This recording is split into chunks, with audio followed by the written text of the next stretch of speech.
Hello, everyone, and welcome to the Alien vs. Predator Galaxy podcast, the original Alien and Predator podcast. I'm usual co-host RidgeTop with site co-administrator, Aaron Percival, aka Corporal Hicks. and this is episode 151 of our podcast. And for today's episode, we have a special interview with the man who played the Predator in the most recent film, Prey.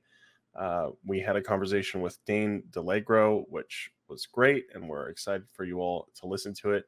And this is actually the first of a number of interviews with Prey that we have coming up. So we hope you enjoy.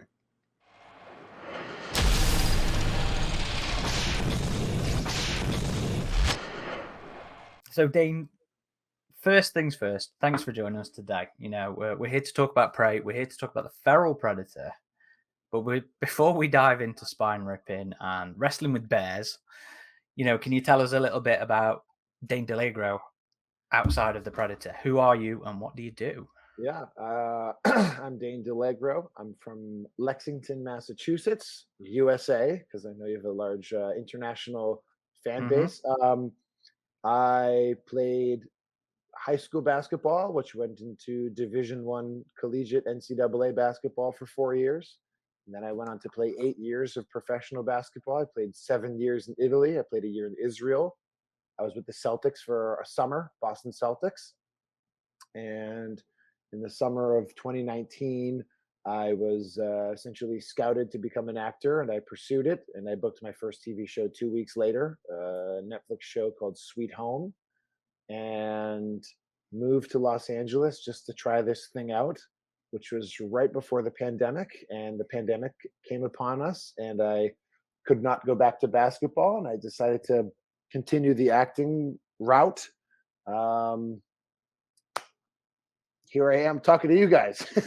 Long story short. So yeah, that's I cook a lot. I was an apprentice butcher when I lived in Italy. I love culinary travel. I still train like a pro athlete. I am a nerd. I love Legend of Zelda. And Back to the Future from the looks of it. And Back to the Future. Behind me at my TV here, I have a GameCube, a Nintendo 64, a Super Nintendo, and an Nice. Xbox One X. I still have it. But, I can't get it.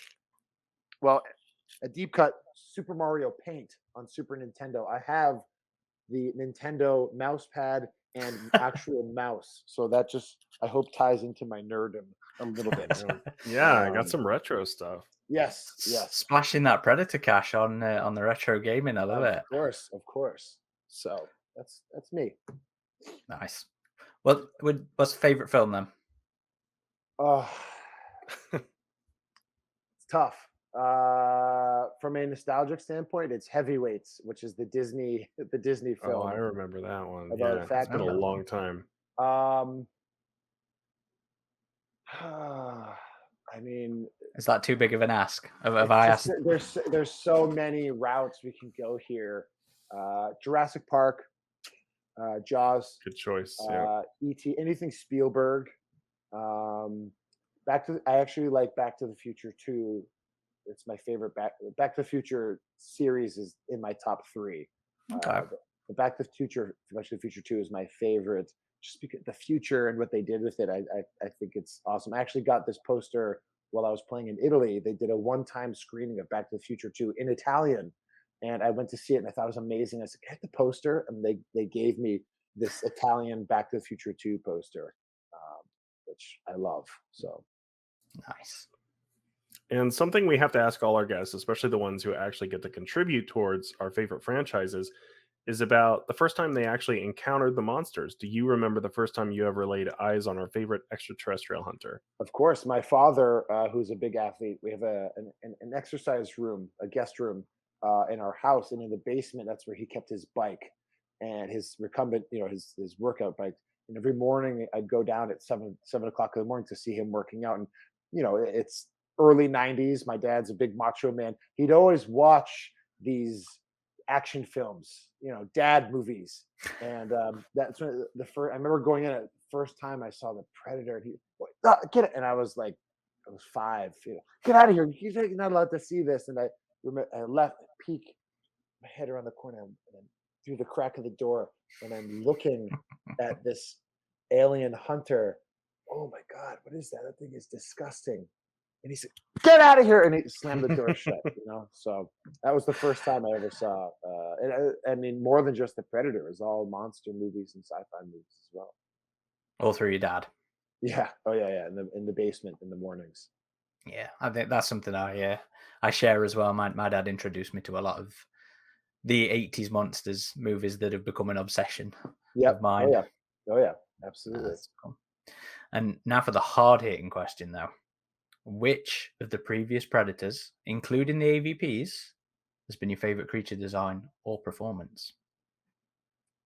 It's a pretty obvious answer. I mean, it's the easiest one, but I mean, what Kevin did with the first one, it paved the way, not just in terms of movement, in terms of performance, but just movie structure. 2/3 of that movie is a bunch of dudes going through the jungle to a snare drum. It's so 80s. It's so just like awesome. And the late Kevin Peter Hall, what he did with that character was incredible. And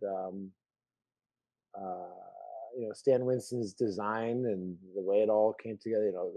Obviously technology has advanced since then, but yeah, just the first one for me. I do like Wolf, the Wolf Predator. I think his design's really cool. I think Ian did a great job. I think in terms of design, that would probably be next in line for me. Obviously, we're not counting Prey. I mean, you can count Prey. It's tough. It's like that's my child, so it's you can't. It's not fair. There's serious nepotism there. But I do like Wolf. I think Wolf is pretty interesting, and I think Ian did a good job with that suit. Yeah, definitely. And to be fair, I'm going to put it out there now, so it's out there. That mask behind you, hidden behind that head of yours right now, is easily one of my top 3 favorite masks from the series. Awesome mask. I think there are 4 of these that exist. 5. Okay. Ooh, there's the inside. There's the inside. There is a lot. There is tech in here. That comes down to here. My good friend John Miller made this. There's even tech here, and here, and here. That is so awesome. Yeah, because you never really see that in the movie, the inside. And no, they we had a couple versions of these. There was for the scene where I put it on. It was magnetic. There was one that was always attached to my stunt head, and there was nothing in here. This got some good weight to it. The one that was magnetic was definitely very heavy. And then there were some that just had nothing in here with, it'd have the LED for the laser. And I'm sure you've seen it, but they had these things rigged so that the bone mask was going to glow. Yeah. And there was going to be red coming through kind of the cracks of the bones, and super cool. Dan opted not to use it for whatever reason, but yeah, it was pretty cool when I saw that thing for the first time. Oh, I bet. Is that a beauty piece then that was done as like a gift, or is that one of the things you used on the film? This technically was not screen used. Disney acquired everything that was screen used, and kind of it's in the Raiders of the Lost Ark warehouse, essentially Disney assets. But this is one of, I think, 3 that were made after the movie as gifts. Nice. Yeah. So that wasn't a gift. I kind of commissioned them to with the shield, and there's a combi stick behind me as well. Nice. That's awesome. I don't know how many combi sticks there are in existence. Not a lot. It's a very cumbersome thing to have in a West Hollywood apartment. Yeah, this is resin. and it's quite heavy. This would be one of the hero ones that we used on set. I would never swing this near someone's face or neck, but for a hero shot, this is what we would use. It's Mm. very hard. It's very sharp, and I mean, I could absolutely do some damage with this thing, but it's very heavy to the mace end here. Yeah. So yeah. That's a really cool predator weapon, and I just noticed like the bronze accents on there too. It's kind of like Wolf's weaponry. He also kind of had those bronze accents, but it plays off like your typical combi stick, but the whole blade on one end and mace on the other is something we really haven't seen before. So Yeah, and obviously when it comes back in, it's not extended. These blades go in, and this is obviously a lot shorter. And as you see at the end of the movie, when Amber's character essentially we refer to it as defanging the snake. She wants him to break his own weapons, so to make it an even fight, essentially, which I think ties into what type of predator this is. But yeah, that's a whole other story. So there you go. And I have the skull behind me. oh, the wolf The skull. wolf The skull. wolf Yeah. skull that was screen used. That was the one that Dakota's character stabbed me with in the leg. That's the one that hung off my sarong for the entire picture, for the entire shoot of the movie. So I Nice. did take that. That's also sitting on top of a lot of dreads that I took home. Oh, Doesn't that's look so like cool. it, but it's a huge bunch of predator dreads that I took one by one every day. I take one. And there's that. And then my chair back says Dane DiLiegro, the Predator. And on the other side of it,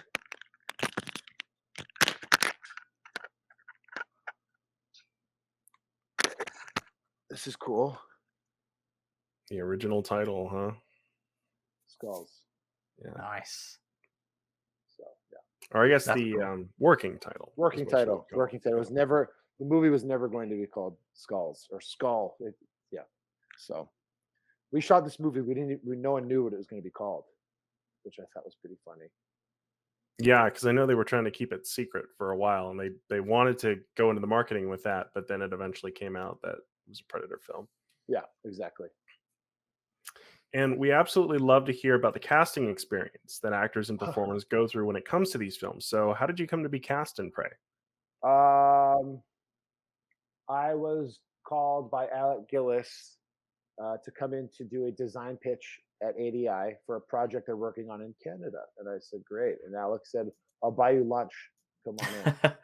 And I said, keep the lunch, pitch me in for the project. So I get there, and the Predator suit from the last movie was sitting out on the table. And I'm like, oh my God, this is Predator. This is crazy. So I put the suit on.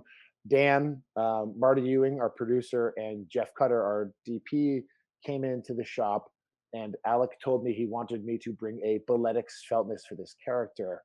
And what the hell is that? So I'm thinking more of like a panther, some type of feline, something very in tune with his movements.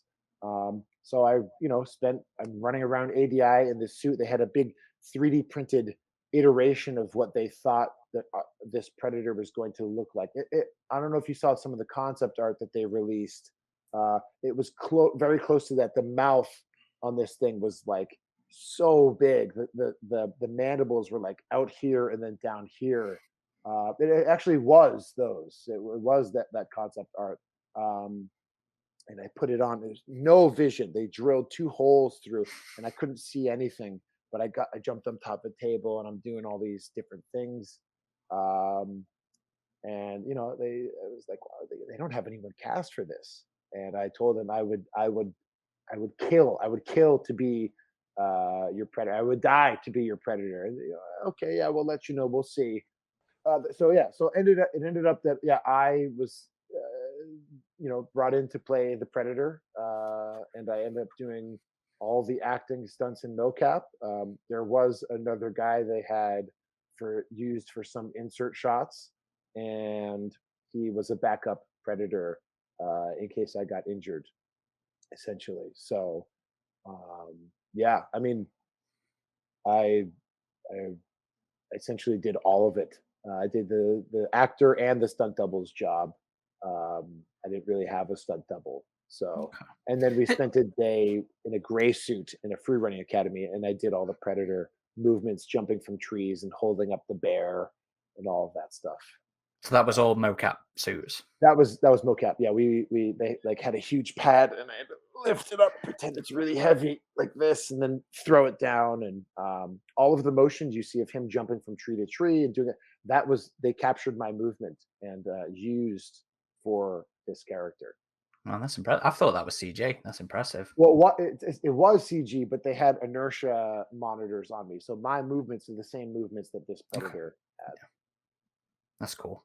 Had you worked with Alec before then for him to know you to give you the call? No, we just I had met him a few years prior. I visited his shop, and he had called me for a few jobs that didn't end up working out. But we kept in touch, and I have worked with a lot of his friends, and there were some recommendations that were made to him. Um, I think he was just looking for a 6'9" guy who had suit experience for this design pitch. So he called me, which was yeah, sure, I'll call absolutely.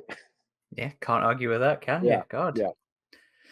So over the last nearly 20 odd years, there's been several different performers taking on the mantle of Predator, all with varying preparation styles and characters as to what, the Predator's supposed to be on the screen. So, how did you prepare for your role as Feral, especially considering he's supposed to be so different from all the others? Mhm.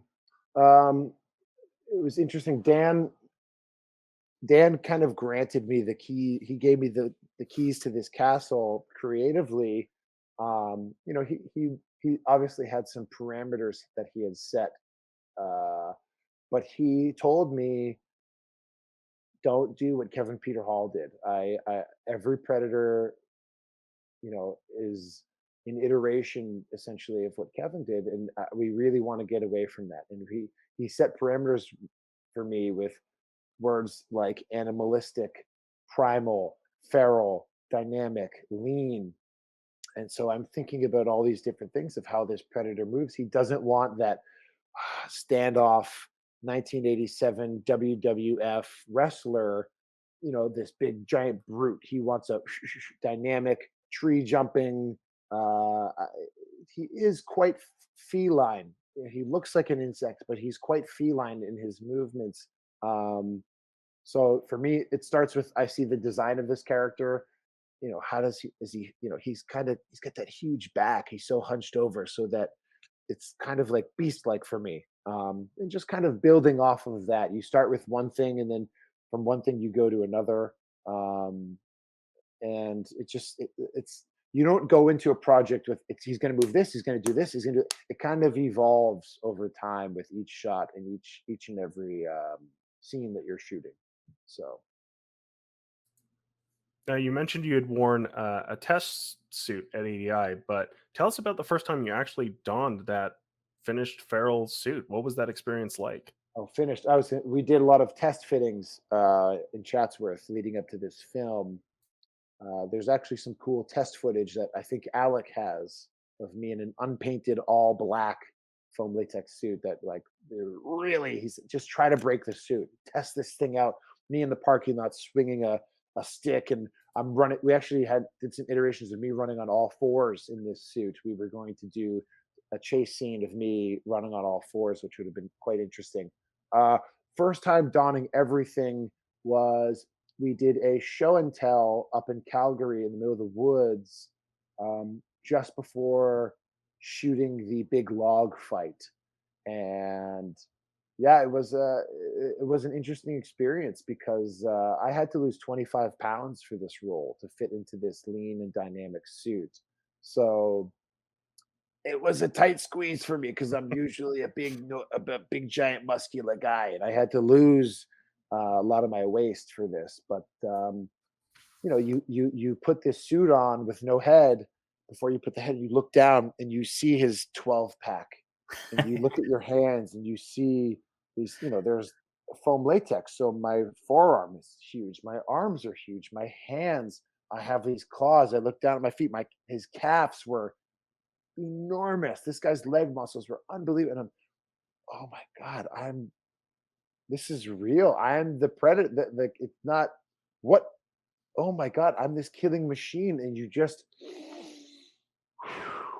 It's crazy. It's very difficult to describe the energy that goes through you, and you look down and you're this thing, and then the head comes on, and it all goes pretty dark, and your neck is in this position, and then you're just trying to guess where he's looking, and that was a whole other experience, but And did that crazy, cool crazy. factor for you of like, oh, I'm the predator? Did that help you get through all like the difficulties of being in the suit, like the heat, and if there was any claustrophobia or anything? No claustrophobia. I'm a guy in terms of difficulties. I I do a lot of heat training. I try not to let the heat affect me. Um, as a pro athlete with my background, I always learned never to show your opponent that you're tired or weak or scared or whatever. So even on set, that translates to me. So if I'm super hot, I typically don't like fans in my face. It makes me. I feel like it makes me look weak if people are coming over and rushing and putting fans down the back of my neck or rushing to feed me water. No, I have to live in this discomfort. I have to own it. I have to be comfortable with being uncomfortable. Um, but there were definitely times, especially in the burnt glade, when it was, 97 Fahrenheit outside or whatever, 40 degrees for you, Aaron. I'd have to think about how many people would kill to be this character. I am, I was given a tremendous opportunity to be here, and I can't let anyone down. I refuse to let anyone down with this character. So, like, just thug it out. Pain is temporary. Film is forever. Put everything. I can rest in 2 months. I can take a break in 2 months. I can get a massage in 2 months. Um, that did help me, you know, push through for this character during the hard moments. Even surviving a small fire on your shoulder from Yeah, this. that was a thing. That was definitely a thing. I was really actually delighted in a very strange sense that day, because that was like my creature actor bar mitzvah. That was like, it's just happened to the greats. It's happened to Brian Steele. It's happened to Doug Jones. It's happened to all the guys. Everyone's head catches on fire at some point, and I'm like, oh, I've Get that out of the arrived. way. Get Yeah. out of the way. And there's still a couple of nicks there, but um, yeah, that was a crazy experience. I thought bees were stinging me in the back of my neck, and I started shrugging. And then I hear, "Is he on fire?" And I'm like, "Am I on fire?" And then, you know, Oh and then man. this skull cap is screwed to my head, so they have to unzip and unsnap everything, and then get in, get under, and take a screwdriver. And I hear, and my neck is still, and it's like, "What the hell just happened?" "Well, your head was on fire." "Oh, okay, all right." And then Marty, our producer, comes over. He's like, and I was like, "It's okay. I'm good. Let's keep going. Let's get the shot."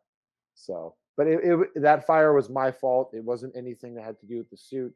I kept pushing the wire into my neck, and yeah, it's a funny story. And I still have the wire actually somewhere that caused the fire. But I'll have that forever. That's a brilliant, yeah, that's a brilliant takeaway. Yeah, yeah, yeah, yeah. What was it the battery for? Animatronics, because Ah, there's 30 servos here, all around my head, and I don't know where that wire is. It's somewhere over there. Yeah, there are 30 servos. So every 2 hours or so, every hour or so, Dave would come and have to swap out the battery pack, because that's what drives every motor for the eyebrows, for the eyes, for the all the mandibles. And we had 4 puppeteers for this thing. A lot of stuff going on up here, and I had to kind of work with them. We had to have a Bluetooth connectivity between. I would have to cue them for certain things, or we'd have to be working together essentially with emoting this character. Unlike the suits built for all the previous Predator films, your head was placed in the neck rather than behind the Predator's head, much like how the aliens were built.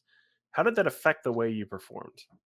Oh, it 100% affected the way I performed. Uh, I was looking through 2 holes in the neck, and for as an actor, they don't build the design around me. I have to conform to the design of this character. So it's up to me to do whatever it is necessary to make this character look the way it's supposed to look while still being able to perform. I developed a way to kind of shrug my shoulders and look at the ground, to kind of shorten that neck a little bit. And I developed over time a way of figuring out kind of the eye line and where exactly he was looking. Um, but I shot a lot of my scenes essentially blind. Not, I mean, I could see the ground. I could see about 2 or 3 feet in front of me. But we're in the woods, so we would take sticks and lay them on the ground in front of me. And I had my first AD, Rich Cowan, in my ear, guiding me along where I needed to go, when cueing me when I needed to do something.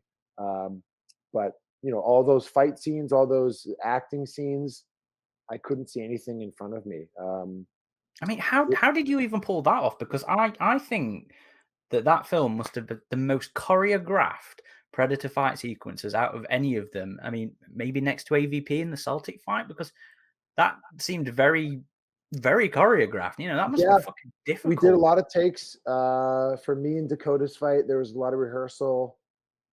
Me in Amber's character, that was the fight that scared me the most because Amber's the number one. Uh, if I hit her, it's my fault. Uh, if she doesn't move out of the way, it's my fault. Um, so and she very much so was involved in our fight scenes. She did as much as production would let her, maybe be even beyond that a little bit. But the scene where I'm coming down with the shield, that was her. That was not her stunt double.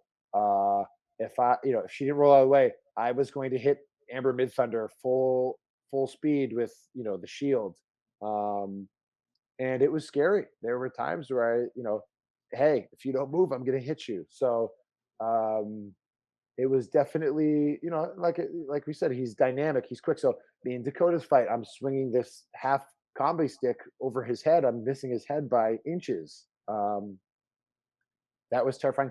We actually had a scene leading up to the mud pit, a tree chase scene that I actually saw on previs during pre-production, of Amber running through trees and branches and I'm behind her. Really cool shot of the camera kind of following with her, and you see me behind her.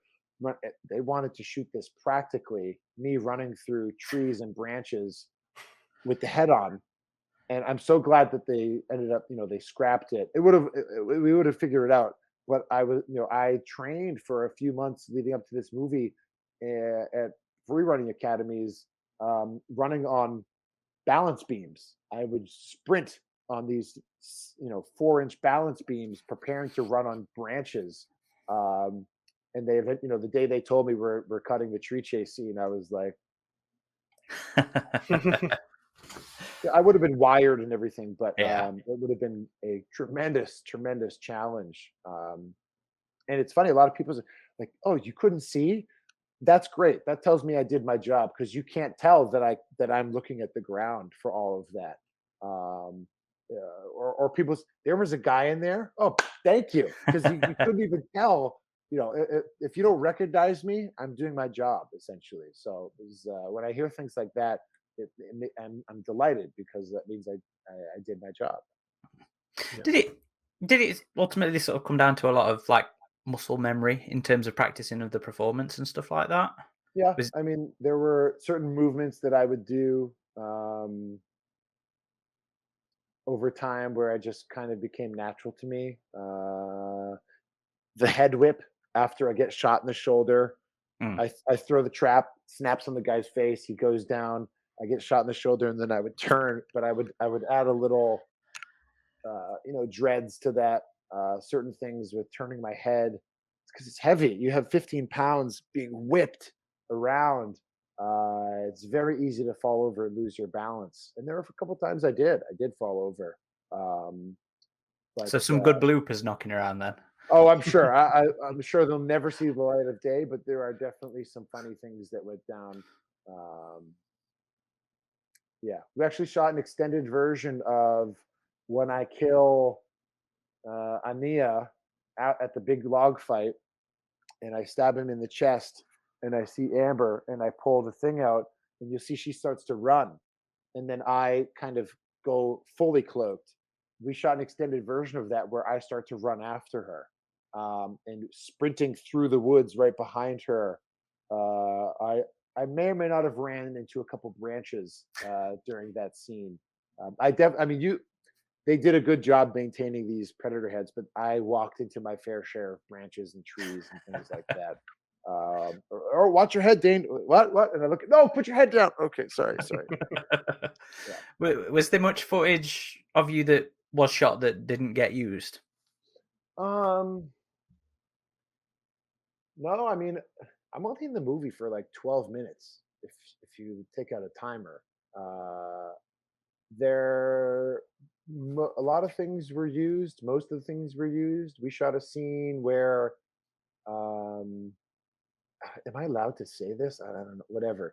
We shot a scene uh, after Amber leaves her campfire where she eats where she eats the rabbits, and I'm kind of tracking her. I show up at that campfire and am kind of poking around with my combi stick, and I take my backpack off and I start loading my weapons and preparing, the net ball, putting that on. Okay. I'm checking the cut clamps. I'm putting those on, and then I'm dropping the bolts into the bolt gun, and Yeah, then we loading that on my saw top. that in the trailer. Yeah. Yeah, one of the Yes, more so recent spots had that shot.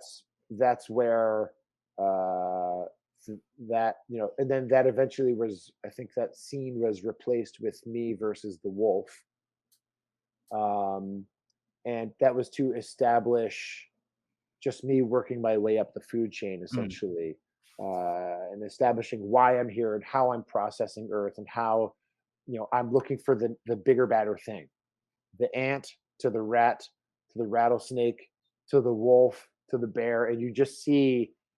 That's why Dan was saying that this is this predator's first time on Earth. How would a predator process Earth for the first time? Well, he's just going to look for the bigger, badder thing. So he's working his way up through what's next. Then you have the trappers. Then you have Amber's character, and just kind of dealing with all of that.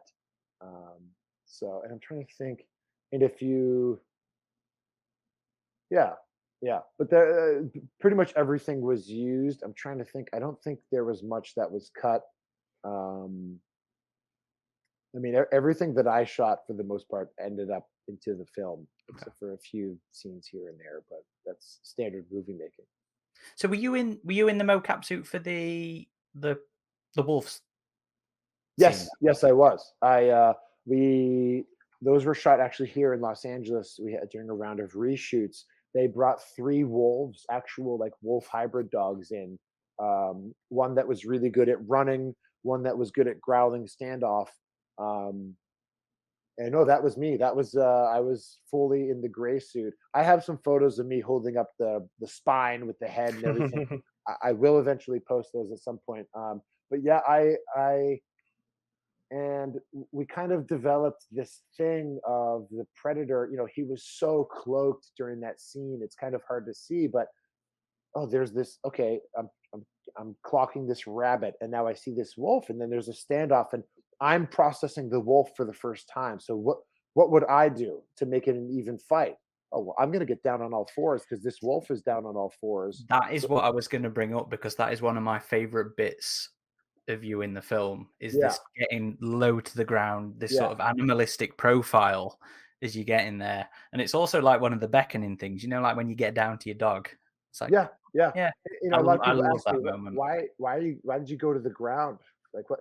And I, like I said, he's so cloaked, so it's tough to define where his arms are and where his legs are. But I did this cool thing where I was really imitating this wolf, and then you see he starts to growl, and I'm like, oh, okay, shing, and then the blades come out, and then it's game on. But I thought it was interesting, kind of like, he goes down. What is this thing? How does it operate?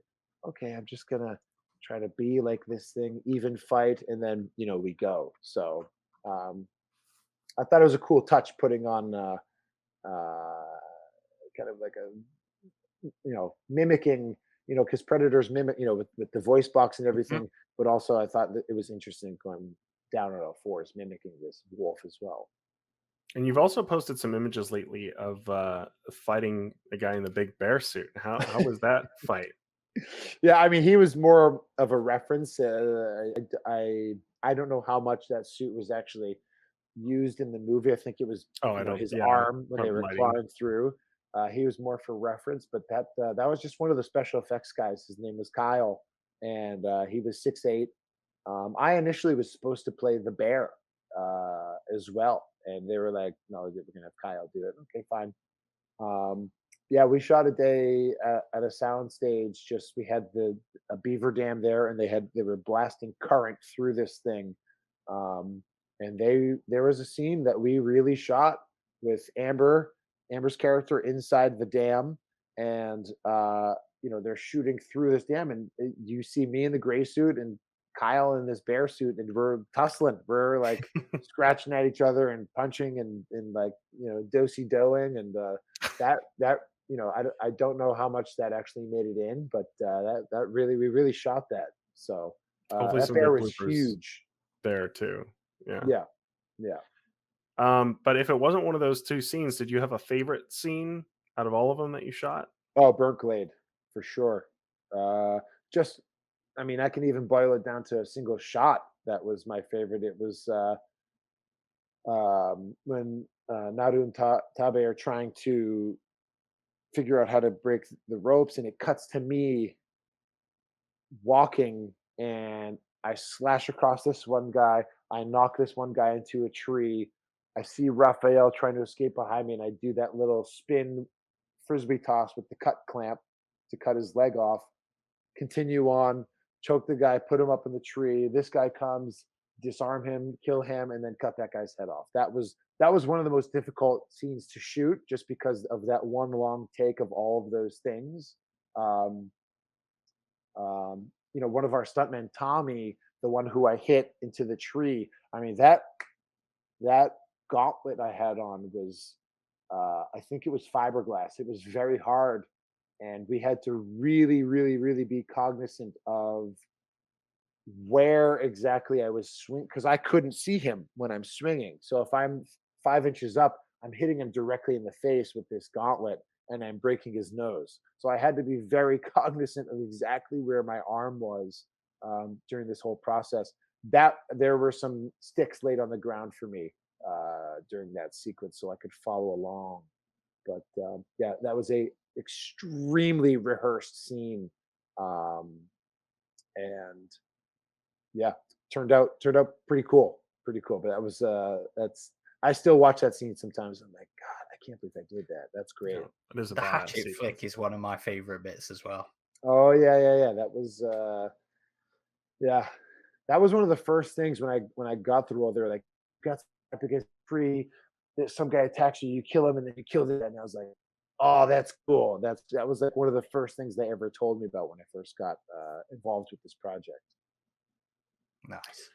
And during filming, was there any like behind the scenes documentary material being done, or were things kind of moving away with physical media kind of, taking Um, lesser prominence to digital now? Was there any sort of like interviews on set or things if they didn't know it was going to go to streaming that were going to be on a physical release?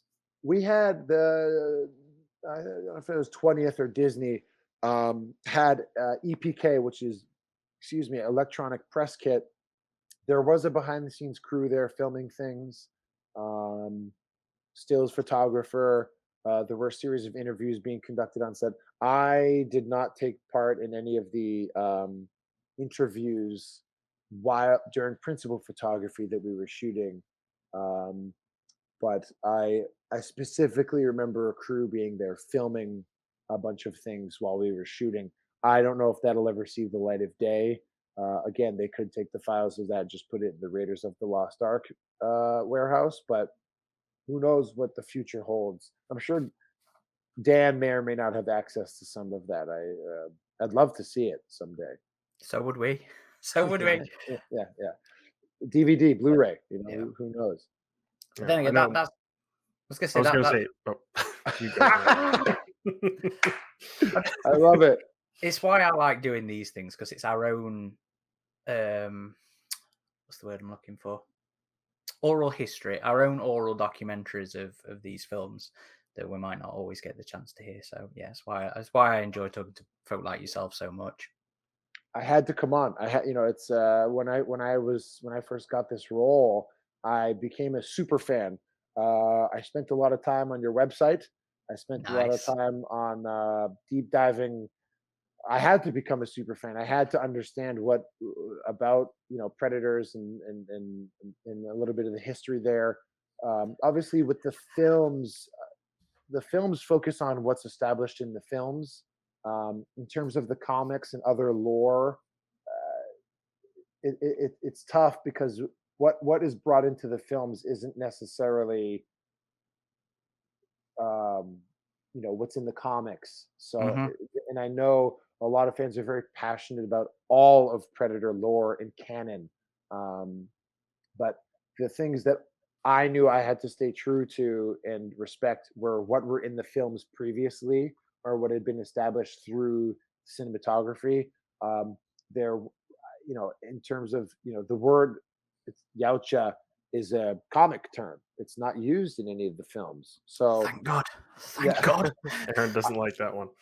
I when I give an interview about this film, I can't use that word essentially Yeah. because it's not film canon, and I was instructed to stay true to the film canon essentially. Okay, so you've just made me think, because I didn't think to put this on any of the questions at all. But Mhm. with you saying about being on the website, how aware of the Sasquatch thing were you? Because I'm sure you 100%, made a joke about it. 100% aware. I knew, that was, I had seen some things come up um, on the internet, uh, about the Sasquatch and blah blah blah, and then when we wrapped principal photography, Jeff Cutter posted a picture and tagged us. And I was like, oh, this is going to be great. I'm just going to comment on his picture. It's a pleasure being your Sasquatch. And yeah, that caught fire. I like to have fun with it. It's just, it would have been cool to have a Sasquatch in this film. Yeah. Um, I don't even really know how the Sasquatch thing came about. I just saw some stuff about it. Oh, you know what? There was a photo of me. I was at Pat McGee's shop, another creature shop, and he Hmm. makes these one of one maquettes of the predator. And we had made a Sasquatch suit together, and there was a predator in the background of one of my photos. And I think that's kind of where it kind of spun out of control.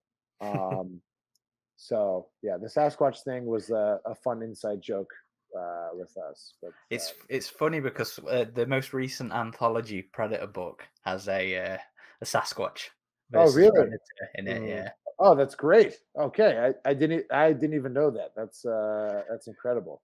I should have Yeah. teased it harder. Well, I mean, to be fair, the book's only just come out, so that was kind of kept a secret for a long time. But that's brilliant. I got a right kick out of seeing you play into the Sasquatch thing. Yeah, it's you gotta have fun with it sometimes, Yeah. That must have So been what? kind of amusing, though, to see like the fan speculation on something that you're making in the midst of. Yeah, and for me, I take joy in that because it's just it's fueled off of pure passion. People love this franchise, and I know there's some disdain for certain elements of certain movies or this or that or whatever, but it's all driven by passion because people just love the Predator and people love the franchise, and I'm right there with them. I love it all, and it's strange, like to be a fan of this franchise, and now, oh my god, I'm the feral predator. It's up to me to drive this character. There's a lot of eyes on me. There's a lot of responsibility, accountability. Wait, I was just a fan, and now I'm thrown into the fire. And I'm grateful and honored and excited that I was able to put my own little spin on one of these characters, um, and just be part of this massive, massive franchise.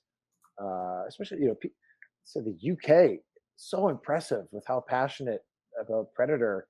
The two places I was down in Mexico shooting a show back in July, and I went to the Teotihuacan pyramids, and I remember walking around, and there's predator idols everywhere for sale, and I'm looking, and I'm like, this is AVP. These are the pyramids in Yeah. AVP where they were fighting, and I'm like, holy shit, the Mexican people love predators, unbelievable. So the UK and Mexico, the passion for predator I've never is unparalleled. It's really impressive to me. Nothing against Americans or anywhere else in the world, but oh wow, it's really impressive for Mm. me. Be So another cool prey idea, like Apocalypto, like Aztecs and Predators, like that might be a Yeah, nice setting. yeah. I I actually mean, have an that interview with Starburst magazine later today. are they still around? Oh yeah, they're still around. Oh Okay. yeah. I don't even know if I'm Nice. allowed to say that, but whatever. What was it like working with Tom and Alec and Mikey and stuff like Oh, that? oh, it's great. It's unbelievable. I mean, those guys should write a book. Alec has seen it all. The stories he has working for Stan Winston and hearing. I mean, you're on set with him for hours for 3 months straight, and Alec is a very special person to me, and Tom guiding me through this role and helping me out with all the suit stuff. His experience as Pumpkinhead, his experience of all the xenomorphs that he's played. I mean, the Pred Alien. I guess that doesn't count as a xenomorph. Is it more Predator? Is it more Alien? We don't know. But Tom helping, really guiding me along the way with movements and how to handle the suit and all of that was amazing. And then Mike Fields Mike Fields was my godsend. He was my right hand man. He was with me after every take, spraying me down, handling the suit. Something was wrong with the suit. He repaired it. He painted it. When I started to get a little, not chubbier, but I wasn't always down 25 pounds for the entire suit. He loosened it up for me a little bit. Um, but yeah, all of those guys working together, it was a pleasure. John Miller was there, Jeff Redknapp, Dave Pennicus, all the boys. We'd have these giant, ADI dinners, and I loved hanging out with those guys. Just hearing all the stories and learning things from them was incredible for me. And you were at the San Diego premiere of the film. Tell us about that experience. Was that your first time seeing the film fully put together? I had seen the film back in March. Dan brought Dakota and I in to the Fox studio lot to watch an iteration of the film. It was quite different from the final product. Comic Con was crazy. I'd never been to a Comic Con before, so that whole experience in itself with the press and everything, and then we screened the movie, and it ended, and the standing ovation, and just listening to the score, and then the end credits, and oh my god, there's my name. This is crazy. And I remember standing ovation. We stood up. I look over at Amber, and I started crying. I was just like, it was like a pinch me moment. This is real. We worked so hard on this a year ago, and now people are standing up and clapping for it. It was, I'm getting goosebumps now thinking about it. But that was a very surreal experience for me. And naturally, we've got to ask if you'd be interested in returning to play a different Predator if Disney were to produce more. If so, what kind of Predator would you want to be? How would he be different than Feral? And might you even be fighting aliens? Uh, yes, I would be honored to be cut to get that phone call and come back. Um, I would love to. How would he be different? I don't know. Maybe I don't know. Maybe more hulking, but also still dynamic. I mean, I feel like Feral Predator was like a lean, very quick, very dynamic.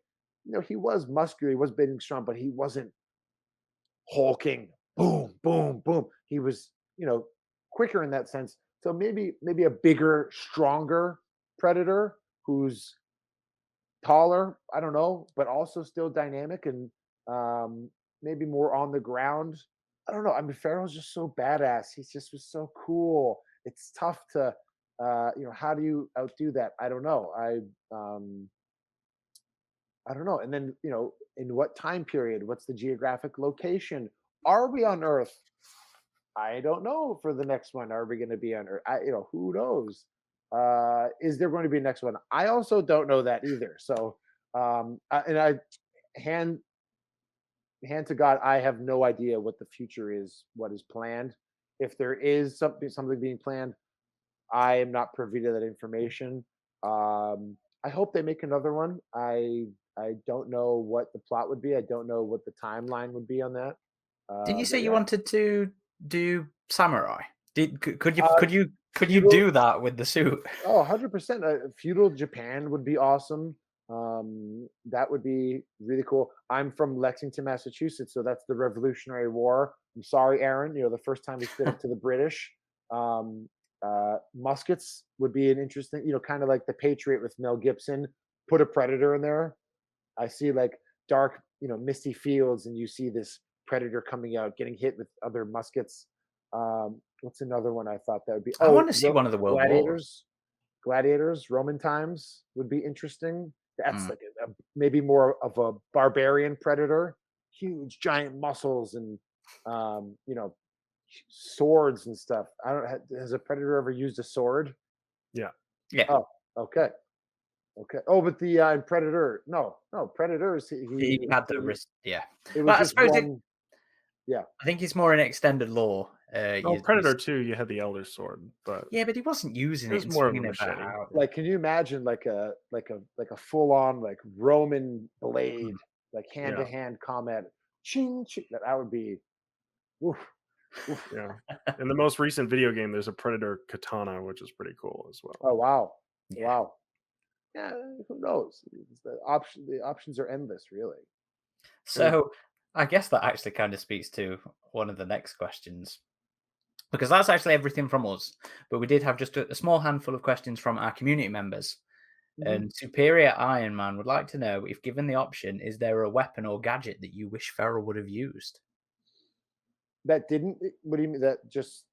Just like Blue Skies wouldn't have been cool if I could have done this or used Uh, this. Is it that big sword? That quite no, doesn't fit the into big the- sword would have been cool. I think. I don't know. I mean, I I think the in the burnt glade scene when he uses the laser discs, that's cool. I would have loved to see him, you know, maybe get a little frustrated at some point, and then just a plasma cannon pops out and he just blasts everyone away and then walks away to continue what he has to do. But that obviously goes against his code, and obviously, with the design of this character, they wanted to de-evolutionize his weaponry. I would have loved to see the netball used a little more. I mean, when it got used, it got used. It was very used. Um, uh, but yeah, I mean, a sword obviously more hand-to-hand combat. Um, but I don't know. I wouldn't really. Not much I would change with this film. And the same guy, Superior Iron Man, is also curious about how the hell the bolt gun and the med pack stayed on the back of that suit. Were they Oh, sculpted onto the suit, or very were they easy. It's a removable? very easy answer. Advanced alien technology. That's it. My reason is magnets. No, it's just technology that we can't comprehend yet. That's like saying what drives the ship that he flew here with? Advanced alien technology. We don't know. In terms of the real world, though, were they sculpted onto the suit, or were they zip They tied were on? practically in the real world. They were on there. They were attached the whole time. We had a couple of different backpacks. We had a couple of different bolt guns. We had a soft bolt gun. When Naru jumped on my back, it was just a foam Right, bolt stunt. gun that she could, stunt gun that she could crush. When I was on my back, when they threw the cargo net over me, it was a squishy backpack I had on. There are some scenes where you can't see the gun, so we just didn't even have the gun on at all. But yeah, those were, I don't know, maybe they're surgically implanted. And Caleb, another one of our forum members asks, We've heard from other suit performers before that they've often taken inspiration from animal movements to help inform their creature performances. Was there anything in particular that you studied prior to playing Feral that informed your movements or that helped give you an idea of how you wanted to portray him? Um, I think the basis, one of the main animals I looked at was a panther. Um, like I wanted to make it look like this predator knew where every root, where every branch, where every tree was. He's run through the woods a million times, instinctually knows where everything is. Believe it or not, I actually watched videos of Mr. Bean leading up to this because Mr. Bean is a great nonverbal actor and he's great at conveying emotion and telling a story without using words. He doesn't speak much. If he does speak, he mumbles whatever, nothings. And I watched a little bit of Mr. Bean going into this just to see what is he doing? How is he conveying a story without using words? So it's a little fun fact. I don't think I've ever said that to anybody in any interview. Of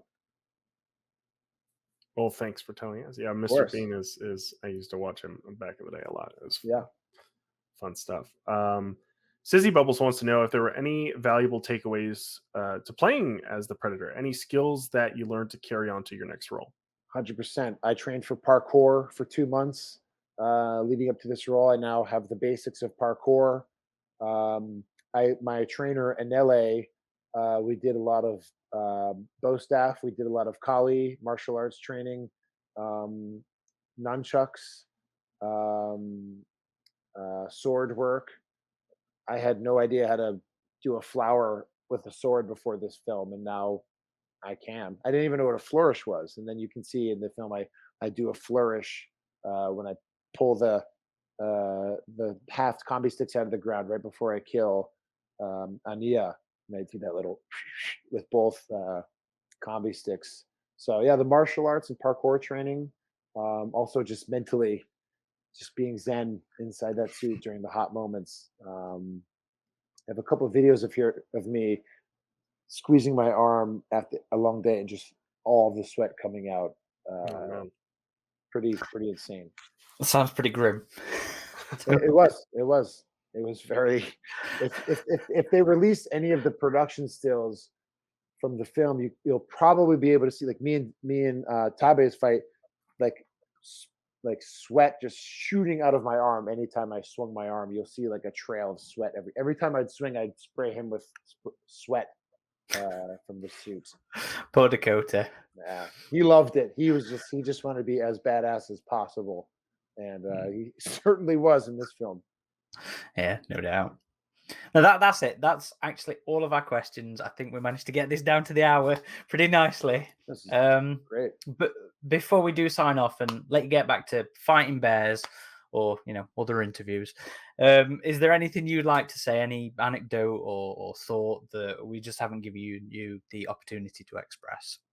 To AVP Galaxy, to all the. Anybody listening, anything you carte blanche, anything you want to say right now that we I just mean, haven't given you the opportunity? it's well, first of all, a giant thank you. I've received countless messages from a lot of people saying that, you know, I, they appreciated my Predator, just behind Kevin Peter Hall's, and to be considered even in the same, you know, level or just below as Kevin is an honor. So I was a little nervous with this movie coming out that a lot of people would not really appreciate the redesign, uh, not appreciate what we were trying to do with this feral predator, and the reception has been amazing. People have, for the most part, welcomed what I did, what Alec did, what Dan decided ultimately with this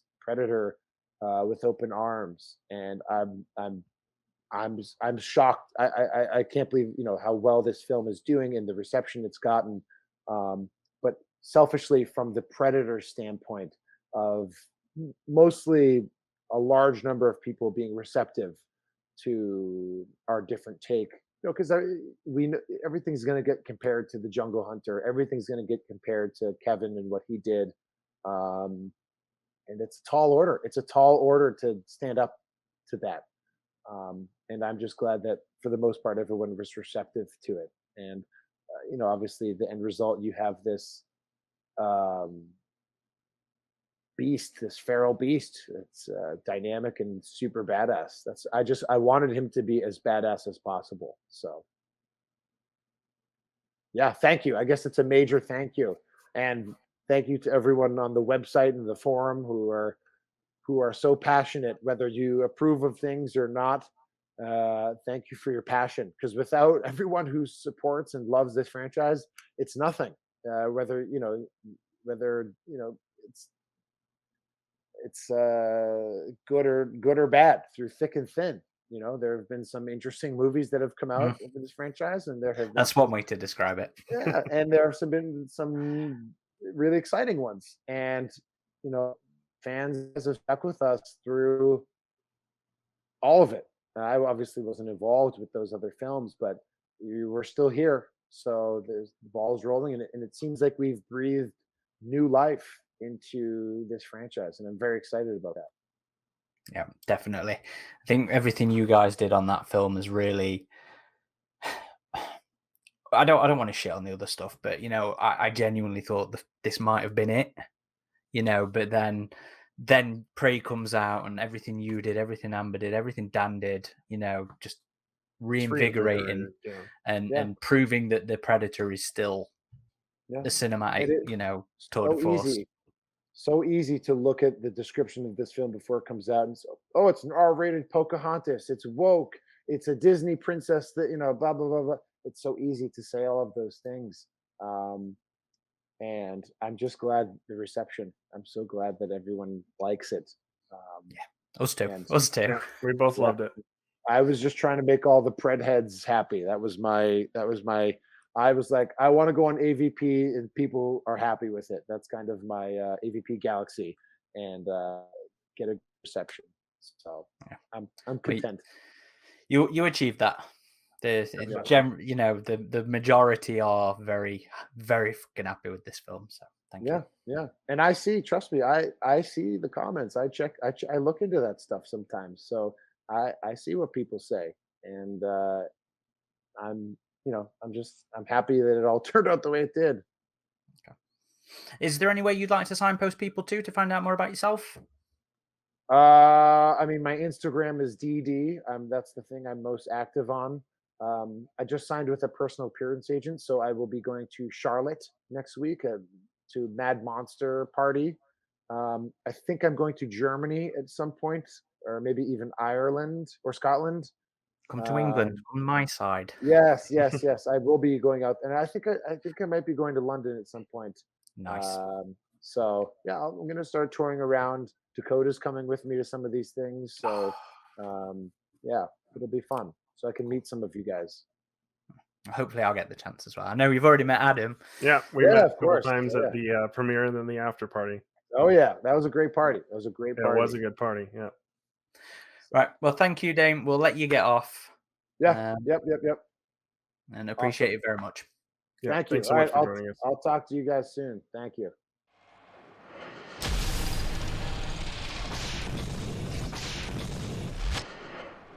And that was Dane DiLiegro, the feral predator from Prey. Hope everybody enjoyed that one. We had a lot of fun recording that as well. And we generally tend to, don't we? I don't think, have we ever really had a bad... I don't know if we've had a bad interview. I mean, we've had a few that were more difficult than others, but yeah, no, this was great. And it was awesome to spend a little bit more time talking to Dane about his experiences on set. And like I had mentioned at the top of the episode, this is the first of several that we've got planned. I'm currently in the midst of, I've started editing an interview with none other than Dan Trachtenberg, the director of Prey. And we've got some other stuff coming up. We've got some other people to approach as well. And we've also got to try and fit all the other stuff around that as well at the minute. So it's a busy time, but it's a fun time.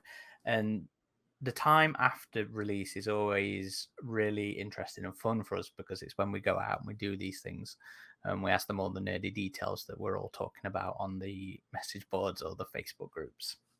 So speaking of those places, you can find the hub of our activity on avpgalaxy.net. If you're more of a social bird or social media bird, you can find us on Twitter at AVP Galaxy or Facebook as Alien versus Predator Galaxy.